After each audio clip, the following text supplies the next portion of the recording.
저는 오늘 여러분들과 함께 은혜로 고난의 악순환을 끊어버리자. 은혜로 고난의 악순환을 끊어버리자. 이런 제목으로 말씀을 나누려고 합니다. 우리 교회는 이번 주 화요일부터 금요일까지 하나님의 큰 용사여 일어나 도전하라는 주제를 가지고 4일 동안 특별 새벽 기도회를 갖습니다. 도전하기 위해서는 일어나야 합니다. 일어나는 자가 도전할 수 있고 도전하는 자가 하나님의 역사를 볼 수 있습니다. 그렇다면 우리는 어디서 일어나야 할까요? 우리가 도전하기 위해 일어나야 할 자리는 어떤 자리일까요? 절망과 낙심의 자리에서 일어나야 합니다. 신앙생활 가운데 가장 힘들어하는 그런 자리에서 일어나야 합니다. 여러분은 신앙생활을 하면서 가장 힘들었던 것이 무엇입니까? 가장 힘들었던 순간은 언제였습니까? 어떤 자리가 여러분에게는 가장 견디기 어려운 자리였습니까? 오늘 우리 본문 1절을 다시 한번 함께 한 목소리로 봉독하십시다. 우리 1절 말씀입니다. 시작. 이스라엘 자손이 또 여호와의 목전에 악을 행하였으므로 여호와께서 7년 동안 그들을 미디안 손에 넘겨주시니. 여기 가서 보면 우리 눈에 쉽게 들어오는 단어가 있습니다. 그것은 또라는 단어입니다. 이 또라는 말은 영어로 again, 다시라는 뜻입니다. 반복하다라는 뜻을 담고 있습니다. 우리가 믿음 생활을 하지만 가장 힘들 때는 반복해서 넘어질 때입니다. 반복해서 죄를 지을 때입니다. 우리는 잘해보려고 얼마나 몸부림치고 얼마나 애를 씁니까? 그런데도 또 넘어집니다. 그런데도 또 죄를 짓습니다. 똑같은 실수를 반복하고 죄 짓는 모습을 볼 때면 정말이지 내가 이것밖에 안 되나 실망이 되기도 하고 자신의 믿음에 대하여 절망감을 느끼기도 합니다. 본문의 이스라엘 백성들이 똑같은 모습입니다. 이스라엘 자손이 또 여호와의 목전에 악을 행했다라고 기록하고 있습니다. 여기 악을 행했다라고 하는 이 말 가운데 행했다라는 이 말은 원어에 가서 살펴보면 상처를 입혔다 하는 거예요. 이스라엘 백성들은 또 죄를 지음으로 인하여 하나님께 또 상처를 입힌 거예요. 하나님의 마음을 또 아프게 해드린 거예요. 하나님의 마음을 또 힘들게 해드린 것입니다. 이런 이스라엘 백성들을 향하여 하나님은 어떻게 하셨습니까? 오늘 본문에 가서 보면 7년 동안 이스라엘을 미디안 손에 넘겨주셨다 이렇게 표현하고 있습니다. 여기 넘겨주었다라는 말을 우리가 사용하는 개역개정에는 넘겨주셨다 이렇게 표현하지만 전에 쓰던 개역성경에는 붙이셨다 이렇게 표현합니다. 미디안 손에 붙이셨다. 이 말은 맡겼다라는 말이에요. 맡겼다라는 말. 지금 하나님께서는 하나님의 마음을 아프게 하고 하나님 앞에서 또 죄를 짓는 이 이스라엘 백성들을 미디안 손에다가 맡겼다 하는 것입니다. 여러분, 사사기가 이 말을 바꿔서 말하면 넘겨주었다는 것. 여러분, 우리가 집을 매매하잖아요. 집을 매매하고 나면 그 권리가 어디로 넘어가냐면 그 집을 산 사람에게 넘어갑니다. 더 이상 그 사람에게 손에 쥐어준 그 권리가 그 사람 손에 쥐어줄 때 더 이상 우리는 그 권리를 행사하지 못하잖아요. 더 이상 하나님의 권리를 주장하지 않았다 하는 겁니다. 바꿔서 말하면 7년 동안. 그런데 이 사사기가 바로 이 내용이 지금 반복되고 있는 거예요. 1장부터 계속해서 우리가 읽다 보면 지금 여러분 우리가 매일 성경 읽기에 읽으시는 분들 제가 손 들어보라면 안 되겠죠? 근데 읽으시는 분들은 아세요. 빠지지 않고 그 장마다 나오는 게 뭐냐면 이스라엘 백성들이 또 여호와 앞에서 악을 행했다는 거예요. 거기에 대한 반응으로 하나님께서는 그 백성들을 그들에게 넘겨주셨다는 말이 계속해서 반복되어집니다. 1장 2절에 가서 보면 유다 족속이 가나안 족속과 싸우러 올라갈 때 하나님이 그 땅을 그들의 손에 넘겨주었다 이렇게 표현하고 있습니다. 또 2장에 가서 보면 이스라엘 백성들이 여호와 앞에서 악을 행할 때마다 하나님은 노력하는 자의 그들의 손을 노력하는 자의 손에 그들을 넘겨주셨다 이렇게 표현합니다. 또 3장 8절에 가서 보면 이스라엘이 여호와를 잊어버리고 바알들과 아세라들을 섬기자 여호와께서 진노하사 메소바다미아 왕 구산 리사다임의 손에 파셨다 이렇게 기록하고 있어요. 여기 파셨다는 것은 인신매매했다는 이야기가 아닙니다. 하나님의 권리를 주장하지 않았다. 맡겼다라는 거예요. 위탁했다라는 거예요. 사도 바울은 이런 모습을 로마서 1장 24절에서 25절에 이렇게 표현합니다. 그러므로 하나님께서 그들을 마음의 정욕대로 더러움에 내버려 두사 그들의 몸을 서로 욕되게 하셨으니 이는 그들이 하나님의 진리를 거짓으로 바꾸어 피조물을 조물주보다 더 경배하고 섬김이라 주는 곧 영원히 찬송 받으실이시라. 여러분, 부모님에게 있어서 자녀를 기르는 부모에게 있어서 가장 가슴 아플 때가 언제인 줄 아십니까? 여러분 그거 경험해 보셨나요? 흔히들 그럽니다. 아이들이 말 안 듣고 반항할 때가 가장 힘들다고 말합니다. 아프다고 말합니다. 근데 아닙니다. 물론 아이들이 반항하고 부모의 말을 듣지 않으면 속상한 건 사실이에요. 가슴 아픈 것은 사실이에요. 그러나 반항한다는 것은 부모의 사랑과 관심을 더 필요로 한다는 겁니다. 그래서 희망이 있는 거예요. 정말 가슴 아프고 힘든 것은 부모의 권리를 행사할 수 없을 때입니다. 어느 순간 대화가 단절되고 그냥 지켜만 봐야 할 때가 있습니다. 무엇을 이야기해도 전혀 먹혀 들어가지가 않습니다. 아니요, 아예 부모하고 눈도 마주치지 않습니다. 아니요, 아예 부모를 떠나고 싶어 합니다. 이건 도무지 어떻게 할 수가 없는 그런 상황에 거할 때가 있습니다. 이럴 때 어떤 사람들은 그래요. 아니 그걸 그냥 두냐고. 다리 몽둥이라도 분질러가지고 버릇을 고쳐놔야지. 그걸 그냥 두냐고 그렇게 말합니다. 저는요 그런 이야기 할 때마다 제 속으로 옵니다. 잘났다. 네가 정말 반항하는 힘들어하는 자녀의 아픔을 알아? 부모의 마음을 알아? 제가 속으로 막 그럽니다. 겉으로는 그러면 안 되죠. 속으로. 여러분, 다리 몽둥이 분질러서도 그 자식이 돌아온다면 왜 못하겠습니까? 뭐가 문제이겠습니까? 사람의 마음이 한번 삐뚤어지면요, 곁길로 나가면 걷잡지를 못합니다. 부모도 눈에 안 보입니다. 이게 사람의 마음입니다.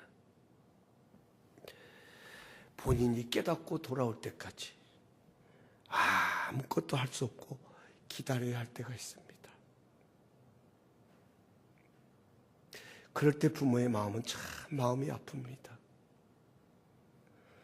그때 그 마음은요, 어떻게 해줄 수도 없는 그 순간, 그저 지켜만 봐야 하는 그 순간, 정말 고통스럽습니다. 이것이 자식을 포기하지 않는 부모의 최선의 사랑인 것입니다. 하나님께서도 7년이라는 시간을 정해놓으시고 자신의 모든 권리를 미디안 손에 맡기셨습니다. 그런데 결과가 어떻게 되었습니까? 자기들이 하고 싶은 대로, 자신들이 이것이라고 생각하고 갔던 그대로 하나님은 그들을 7년이라는 시간을 정해놓고 미디안 손에다가 넘겨주셨습니다. 그런데 결과가 어떻게 되었습니까? 저는 말씀을 준비하면서 특별히 사사기 6장을 읽다가 깨달은 것이 있었습니다. 여러분, 지금 이스라엘이 머물고 있는 땅이 어떤 땅입니까? 가나안 땅입니다. 가나안 땅은 하나님이 약속하신 젖과 꿀이 흐르는 땅입니다. 여호수아와 백성들이 싸워서 얻은 땅입니다. 왜요? 축복의 땅이기 때문에. 하나님이 약속하셨던 그 땅이기 때문에. 그런데 지금 이들은 그 하나님께서 약속하셨던 그 축복의 땅에서 기쁨을 누리고 있는 것이 아니라 고통을, 말할 수 없는 아픔을 경험하는 고난의 악순환이 계속되어지고 있다 하는 거예요. 좋은 것들을 경험해야 할 땅에서 오히려 고통만 반복하고 있는 것입니다. 얼마나 안타깝습니까? 그런데 저는 이 말씀을 보면서 제 안에 그런 질문이 생겨요. 어찌 보면 이런 모습이 우리에게는 없는지 돌아보게 됩니다. 여러분, 지금 우리 앞에는 얼마나 하나님의 풍성하신 은혜의 말씀들이 있습니까? 얼마나 그분의 위대한 약속들이 우리 앞에 놓여져 있습니까? 그런데 정작 우리의 삶은 어떻습니까? 왜 이리 공고합니까? 왜 이리 기쁨을 얻고 소망도 없고 목마름으로만 가득해야 합니까? 뭐가 문제입니까? 왜 우리에게 이런 상황이 찾아와야 하느냐 하는 것입니다. 도대체 이 원인이 어디에 있을까요? 그것이 바로 또라는 단어입니다. 그 해답이 바로 또라는 단어라고 하나님이 들려주고 계시는 것입니다. 아무리 하나님의 택함을 받고 하나님의 사랑을 입은 자녀이지만 잘못된 것을 다시 반복하는 연약함이 있다고 하는 것을 성경이 우리에게 입증해 주고 있는 거예요. 사실 우리 자신들을 보면 오늘도 우리가 짓는 죄를 가만 놓고 보면 새로운 죄를 짓는 게 아니에요. 우리가 잘못하는 것을 보면 새로운 것을 잘못하는 것이 아닙니다. 우리가 넘어지는 것을 보면 새로운 모습에 넘어지는 것이 아닙니다. 넘어진 자리에 똑같이 넘어져 있다는 것입니다. 반복하고 있다는 거예요. 어제의 모습이 그대로 내게 남아있다 하는 것입니다. 하나님의 은혜를 입었으면 어떤 변화가 일어나야 합니다. 그런데 그대로 똑같습니다. 똑같은 실수를 반복하고 있습니다. 그래서 힘듭니다. 그래서 정말 이래도 되는 것인가? 내 믿음을 의심하게 됩니다. 정말 이래서 내가 이런 내 모습이 정말 하나님의 자녀로 내가 하나님의 사랑을 입을 수 있을까? 의심이 자리 잡기도 합니다. 정말 이것밖에 안 되는 것인지 낙심하고 절망하기도 합니다.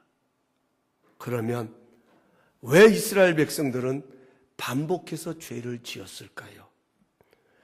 우리도 이스라엘 백성처럼 반복하여 넘어지고 죄를 지을 때가 있습니다. 왜 그럴까요? 왜 우리는 자꾸 똑같은 실수를 반복하게 되어질까요? 그 이유를 우리 성경에서 찾아보겠습니다. 시편 51편 5절을 찾아서 우리 함께 읽겠습니다. 구약성경 839쪽입니다. 우리 함께 한 목소리로 봉독합니다. 다윗의 고백입니다. 시작. 내가 죄악 중에서 출생하였으며 어머니가 죄 중에서 나를 잉태하였나이다. 아멘. 여기 내가 죄악 중에서 출생하였다는 말은 죄성을 가지고 태어났다 하는 것입니다. 여러분, 우리 사람은 왜 자꾸 죄를 짓냐면, 왜 자꾸 넘어지냐면 우리 안에는 누구나 죄성이 있기 때문에 그렇습니다. 이거 중요한 거예요. 이거 인정을 해야 돼요. 그래야 복음이 내게 주어지는 복음이 됩니다. 나는 죄 안 집니다. 목사님 그렇게 말씀하지 마세요. 저 사람이 나를 속상하게 하니까 내가 죄 짓는 거지 나 절대 죄 아니에요. 여기서 지금 말씀을 전하고 있는 저 안에도 죄성이 있습니다. 성경은 분명히 말하고 있습니다. 우리 안에는 죄성이 있기 때문에 넘어지는 것입니다. 아담이 죄를 지은 이후에 그 죄성이 우리 안에 자리를 잡고 있다는 것입니다. 제가 한번 물어볼게요. 여러분은 칭찬하는 것이 익숙하십니까? 시기하고 질투하는 것이 익숙하십니까? 밖으로는 얘기하지 마시고 속으로만.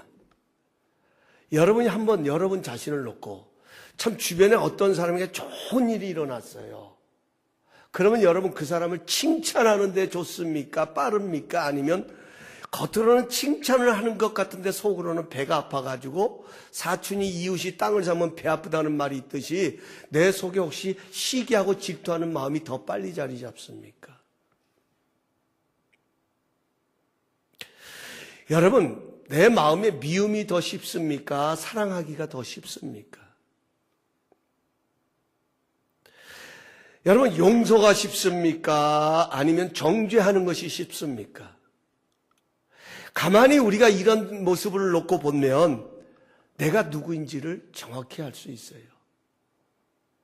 사람은 누구나 선을 추구합니다. 그러나 죄에 더 익숙한 것이 바로 우리의 모습이다 하는 거예요. 그래서 사도 바울은 로마서 7장 24절에 이렇게 고백합니다. 오라 나는 곤고한 사람이로되 누가 이 사망의 몸에서 나를 건져내랴. 이 사망의 몸에서 누가 나를 건져내랴. 여기 곤고하다는 말을 영어 NIV 성경에 가서 찾아보면 비참하다, 서툴다, 야비하다, 아주 불쾌하다 이런 뜻으로 기록해 놨더라고요. 아무리 몸부림치고 애써보지만 여러분 그 결과는 비참합니다. 어떨 때는 야비합니다. 어떨 때는요 불쾌합니다. 어떨 때는 참 서툴기 짝이 없습니다. 여전히 나는 벼랑 끝에 서 있다는 거예요. 이렇게 벼랑 끝에 서 있는 나를 누가 건져낼 수 있겠는가 하는 질문이 바로 사도 바울이 하는 질문인 겁니다. 그런데 이 질문이 바로 우리의 질문이잖아요. 우리의 고백이잖아요. 그래요, 선을 추구합니다. 우리는 하나님 편에 서기를 원합니다. 우리는 하나님을 끝까지 사랑하기를 원합니다. 그런데요, 정작 내 삶은, 내 모습은 여전히 야비합니다. 서툽니다. 불쾌하기 짝이 없습니다. 내가 보아도 너무나도 연약합니다. 누가 나를 이러한 몸에서 건져낼 수 있겠느냐 하는 거예요. 이게 우리 인생의 질문이에요. 그런데 사도 바울은 그것으로 끝난 것이 아닙니다. 그 고백으로 끝나는 것이 바로 이어서 7장 24절에 이렇게 고백을 합니다. 만약 7장 23절로 끝났다면요, 우리 기독교는요, 위로하고 동정심이나 추구하는 그런 종교로 끝나고 말았을 거예요. 그런데 25절에 이렇게 말합니다. 우리 주 예수 그리스도로 말미암아 하나님께 감사리로다.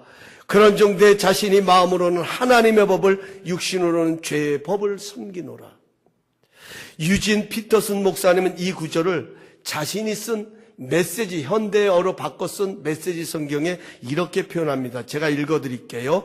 감사하게도 답이 있습니다. 바로 예수 그리스도께서 그 같은 일을 하실 수 있고 또 하신다는 것입니다.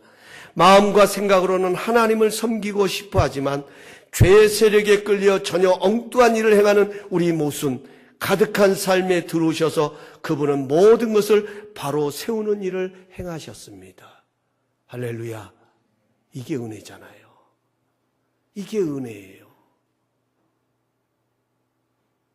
이게 은혜예요. 왜 아멘을 못하세요? 이게 은혜예요.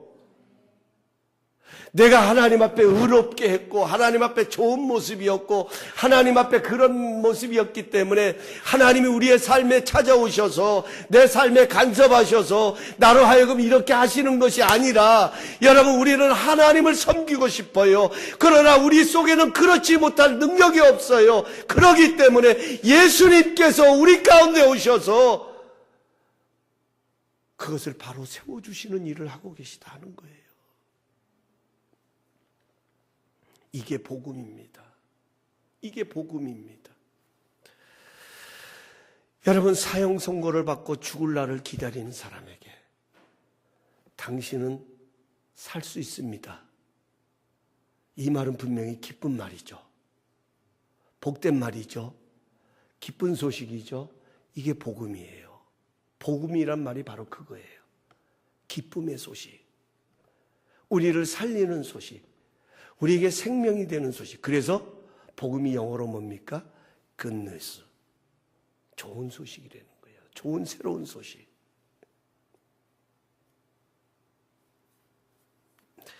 하나님께서 이스라엘을 미디안 손에 넘겨주시면서 7년이라는 시간을 정해놓으셨습니다. 근데 여기만 그런 것이 아니라요. 1장부터 계속 가다 보면 하나님께서 그들이 좋아하고 그들이 따르던 그 신들에게 맡깁니다. 그냥 맡기는 것이 반드시 연한을 정해놓습니다. 어떨 때는 8년, 어떨 때는 몇 년. 근데 여기 가서는 미디안 손에는 7년이라는 시간을 정합니다. 이게 무슨 말일까요? 이게 무슨 의미를 담고 있을까요? 반드시 시간을 정해놓으셨다는 것은 반드시 찾아오시겠다는 거예요. 여러분, 맡길 때는 그냥 포기하여서 맡기는 경우가 있어요. 그는 맡긴다고 표현하지 않잖아요. 가지라고 주잖아요, 그냥. 근데 맡길 때는 뭐예요? 도로 찾을 것을 전제 조건을 하는 거예요. 하나님은 찾아오시겠다는 거예요. 포기하지 않으시겠다는 것입니다. 하나님의 은혜가 그들 가운데 떠나지 않았다는 것을 증명하고 있는 거예요.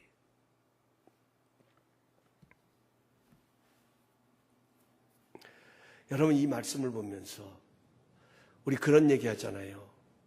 아니요, 하나님은 반드시 축복할 거예요. 아니, 내 상황을 보면 전혀 그게 아닌데. 아니요, 하나님은 반드시 축복할 거예요. 그런 얘기들 많이 하잖아요. 이번에도 우리 부흥에 오셨던 김낙기 목사님이 가시면서 저한테 메모를 하나 남겨놓고 가셨어요. 그 메모 속에 그런 게 있어요. 하나님의 역사는 때로는 기다려야 할 때가 있는 것 같습니다. 힘 잃지 말고 기다리면 반드시 하나님께서는 영광 받으실 것입니다.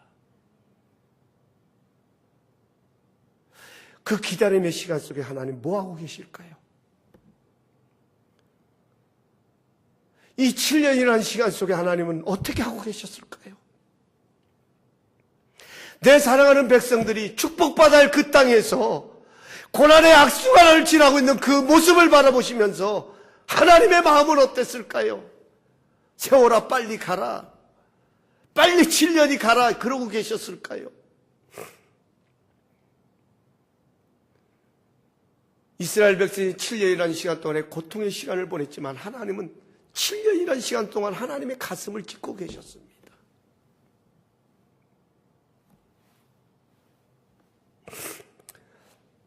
그럼에도 감사한 것은 그 연약한 가운데 오셔서 다시 살리시키고 회복시키시는 하나님의 은혜가 있다 하는 것입니다. 그래서 그리스도인들의 연약함은 오히려 은혜가 되는 것입니다. 참 신기해요. 참 신기해요. 저도 마찬가지예요. 평소에 몰랐던 그 감사의 조건들을 고난을 지나면서 알잖아요. 이번에 우리 김준희 집사님 수술하셨는데 제가 우리 집사님에게 병문안 가서 그랬어요. 집사님, 앞으로 더 건강해지실 거예요. 왜 그랬냐면 제가 우리 집사님과 똑같은 병을 경험해봤잖아요. 병이라기보다도 어쨌든 수술을 했잖아요. 근데 여러분, 제가 건강하잖아요. 저 배 나왔습니까? 물론 나왔지만 많이는 안 나왔습니다. 그래도 어디 가도 배 나왔다는 소리는 안 듣습니다. 그게 왜 그런 줄 아세요? 네, 저는 먹으면 바로 화장실 갑니다. 죄송합니다. 말씀 중에 이런 얘기해서. 왜냐하면 쓸개가 없으면 이 쓸개가 모든 기관을 갖다가 소화시켜주는 그런 역할을 해요. 걸러내는 역할을 한대요. 아무렴 하나님이 만드셨을 때 다 필요하니까 여놓으신 거예요. 근데 그걸 잘라내니까 이게 음식이 내려오는 위에서 바로 내려가는 거예요. 그래서 제가 화장실을 잘 갑니다. 저 변비 걱정 없습니다. 그냥 많이 먹으면 배가 나옵니다. 아침에 자고 일어나면요, 배가 쏙 들어가 있어요. 그래서 건강할 거예요. 제가 왜 이 말씀을 드리냐면, 여러분, 우리 사람은 건강 하나만 놓고 봐도 그래요. 평상시에는 내가 오늘도 걷고 다니고, 내가 내 손으로 밥을 먹고, 내가 내 의지를 가지고 운전하고 가고, 내가 어디를 갈 수 있다고 하는 것, 이게 당연한 것으로 여기잖아요. 여러분들의 표정은 안 그런 것 같은데 저는 당연하게 여기고 가요. 그런데 여러분 아파 보세요. 잃어버려 보세요. 빼앗겨 보세요. 어느 날 어느 순간에 내 손으로도 내 밥을 먹을 수 없고 내 의지로 할 수 없는 그런 것들을 볼 때 여러분 그게 얼마나 감사했어요. 그게 얼마나 좋았어요. 우리는 고난을 지나보면 진가를 아는 거예요. 고난을 지나보면서 거기서 무엇이 우선이 돼야 되고 무엇이 내 삶의 최고가 된지를 알게 되는 거예요. 그런데요, 여러분 그런데요, 중요한 건 그것을 옆에서 지켜보는 부모의 마음은 가슴이 찢어진다는 것을 아십니까? 탕자가 아버지를 떠나서 자기 가고 싶은 대로 갔을 때 부모는 보내줬습니다. 허랑방탕했다고 성경은 기록합니다. 그거를 바라보는 부모의 마음을 아시겠습니까? 결국 그는 다 잃어버리고 나서야 아버지의 품을 생각합니다. 얼마나 그 안에는 많은 일꾼들이 있는가. 아버지의 가진 것을 생각하고 그는 돌아옵니다. 그래서 아빠는요, 아버지는 너 왜 그랬어? 묻지도 않습니다. 왜요? 돌아왔으니까. 그거 하나만을 붙잡고 감사하는 거예요.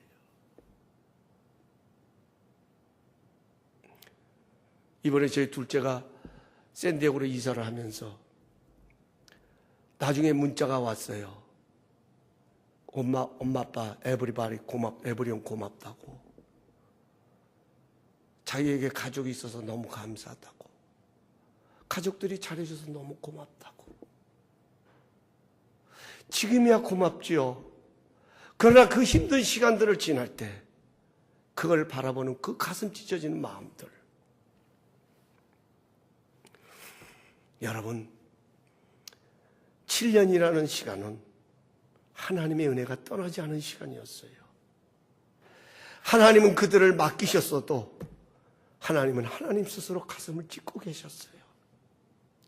그들을 다시 살리실 생각을 갖고 있어요. 연약함은 오히려 은혜가 되어집니다. 그래서 사도 바울은 이렇게 고백을 합니다. 우리 다 찾아서 읽어보십시다. 고린도후서 12장 9절에서 10절입니다. 신약성경 300면입니다. 페이지 300. 이제 결론인데요. 이 말씀 꼭 붙으시기 바랍니다. 우리 함께 읽겠습니다. 시작. 나에게 이르시기를 내 은혜가 내게 족하도다. 이는 내 능력이 약한 데서 온전하여 짐이라 하신지라. 그러므로 도리어 크게 기뻐함으로 나의 여러 약한 것들에 자랑하니. 그러므로 내가 그리스도를 위하여 약한 것들과 능력과 궁핍과 박해와 곤고를 기뻐하노니 이는 내가 약한 그때가 강함이니라. 아멘. 따라하십시다. 약한 그때가 강함이니라. 이게 여러분 우리가 붙들어야 할 복음입니다. 약함 때문에 우리는 강해지는 거예요.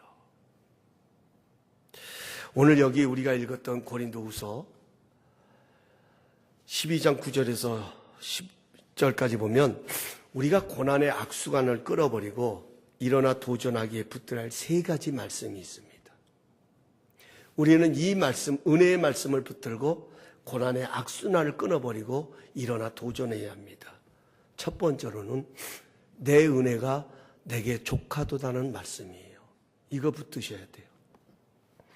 여기 족하도다는 말은 헬라어로 알케오라는 말입니다. 무한한 힘을 소유하다, 강하다, 지키다 하는 말이에요. 그러니까 하나님의 은혜는 우리에게 무한한 힘이 되어지고 우리에게 강력한 힘이 될 뿐만 아니라 그 하나님의 은혜는 우리를 지키시기에 충분하다 하는 겁니다. 우리가 어떤 상황 속에 있든지 어떤 여건 속에 있든지 사망의 음침한 골짜기를 나홀로 걸어가는 것 같아도 하나님의 은혜가 우리를 보호하여 주시고 지켜주실 만큼 강하다는 겁니다.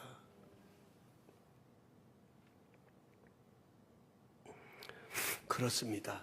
하나님의 은혜는 언제나 우리에게 만족이 되고 능력이 됩니다. 하나님의 은혜가 우리를 살립니다. 하나님은 우리의 연약함을 아십니다. 그래서 은혜로 우리를 지키시고 보호하신다는 사실을 기억해야 돼요. 하나님은 우리에게 있어서 무엇이 최선인지를 아십니다. 그래서 하나님은 은혜로 우리를 더 강하게 만들어 가십니다. 로마서 5장 20절은 이렇게 말합니다. 율법이 들어온 것은 범죄를 더하게 하려 함이라. 그러나 죄가 더한 곳에 은혜가 더욱 넘쳐나니라. 죄가 더한 곳에 하나님의 은혜는 더 크다라는 거예요. 그렇다고 죄 많이 지으라는 얘기가 아니라 우리가 연약하고 실수해서 또 반복해서 또 넘어졌어도 그것이 어떠한 큰 것이라 할지라도 하나님의 은혜는 무한하다는 겁니다. 믿으시기 바랍니다. 하나님의 은혜는 여전히 우리를 향하고 있다는 거예요. 그러므로 우리가 일어서기 위해서 붙들어야 할 말씀은 하나님의 은혜가 내게 족하도다 하는 말씀이에요. 두 번째로는 약한 것들을 자랑하리니 이는 그리스도의 능력이 내게 머물게 하려 함이니라.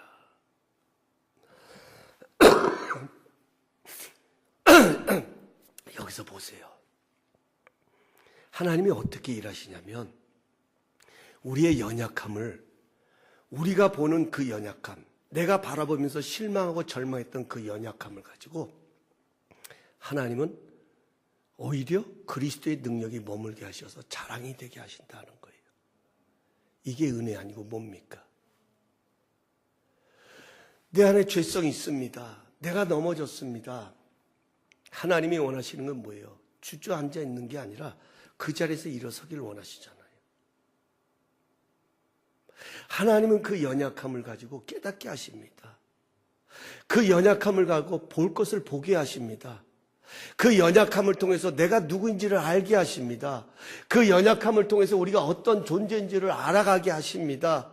그래서 그 존재로 그 연약함을 통하여서 그래 맞아 나는 또 넘어졌어, 나는 또 실수했어, 또 나는 반복했어, 그렇기 때문에 나는 하나님의 은혜 없이는 살아갈 수 없는 존재야. 이것을 우리가 인정하고 그 하나님의 은혜의 자리로 나갈 때에 하나님은 그 연약함을 하나님의 능력으로 붙들어 주셔서 오히려 그것이 자랑이 되게 하신다는 거예요.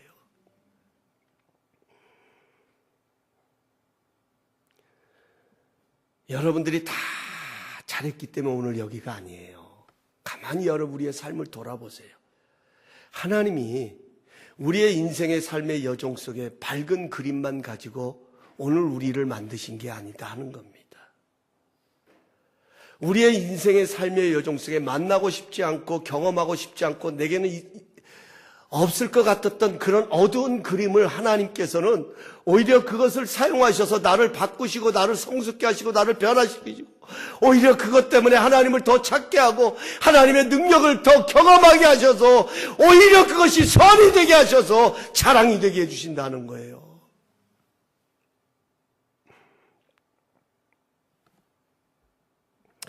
그래서 그리스도인들은 약한 것을 부끄러워하지 않습니다. 왜냐하면 그 약함 때문에 우리는 그리스도의 능력을 추구하기 때문입니다. 우리는 나의 약함 때문에 주님 안에 은혜 안에 있어야 할 존재임을 알게 됩니다. 죄가 더할수록 우리는 하나님의 은혜를 구할 수밖에 없기 때문입니다. 마지막 세 번째로 오늘 주신 말씀 중에 우리가 붙들어야 할 말씀은 뭡니까?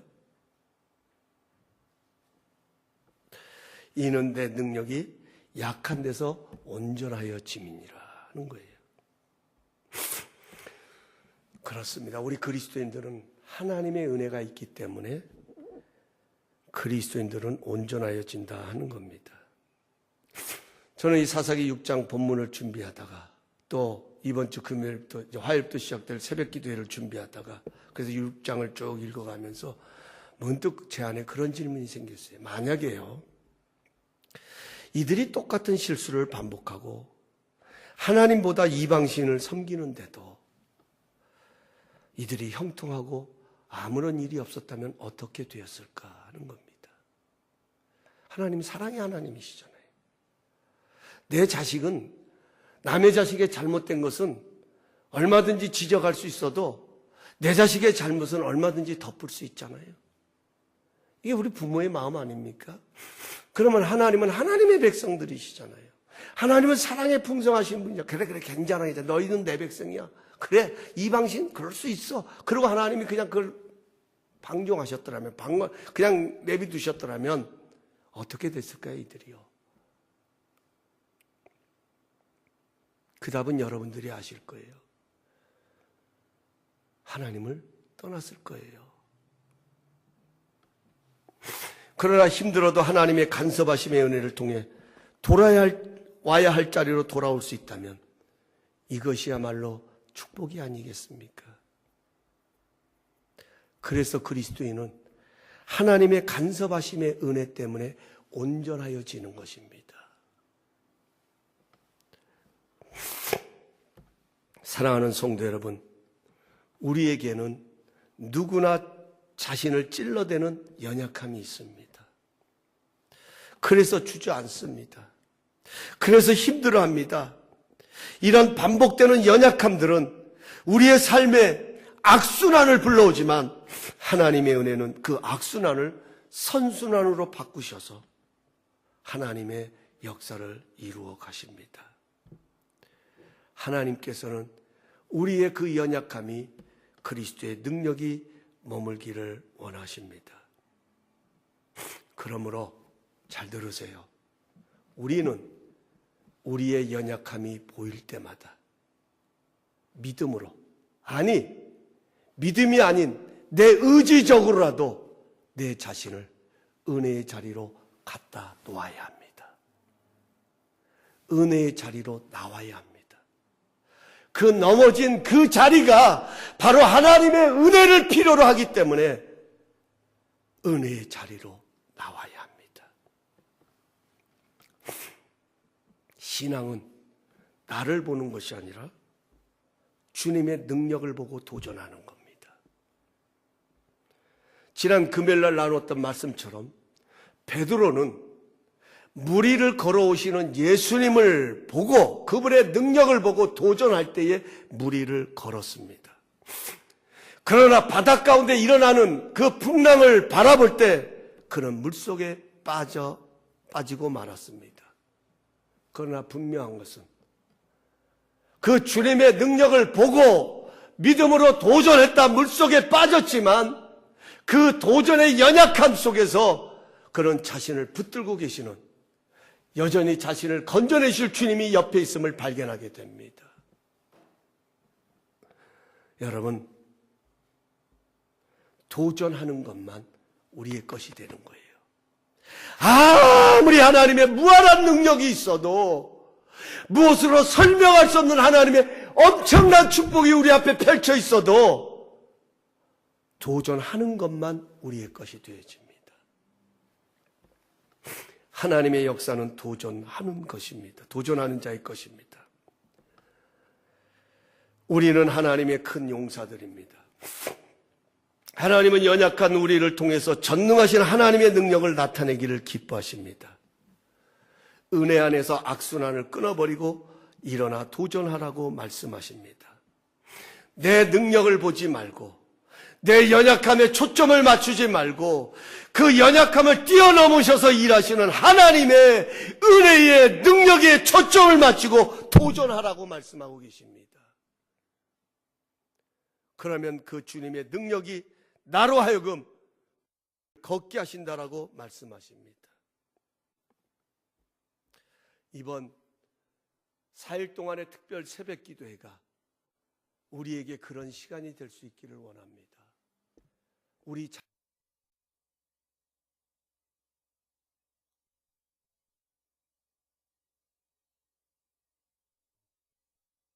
있기를 원합니다. 이번 새벽 기도회를 통해서 우리가 믿음으로 도전하고 경험해야 할 그러한 은혜들을 나누게 될 것입니다. 먼저 우리가 믿음으로 우리 자신을 그 은혜의 자리에 갖다 놓을 때 그 은혜가 우리를 새롭게 함으로 일어나 도전하게 될 것입니다. 하나님의 큰 용사요. 아니, 하나님의 큰 용사들이요. 은혜로 고난의 악순환을 끊어버리고 믿음으로 일어나 하나님의 역사를 향해 도전하며 나가십시다. 하나님의 역사는 도전하는 자에게 일어납니다. 이번 특별 새벽 기도회가 은혜로 고난의 악순환을 끊어버리고 일어나 도전하는 축복의 열린 문이 되시기를 예수님의 이름으로 축원합니다. 우리 기도하십시다.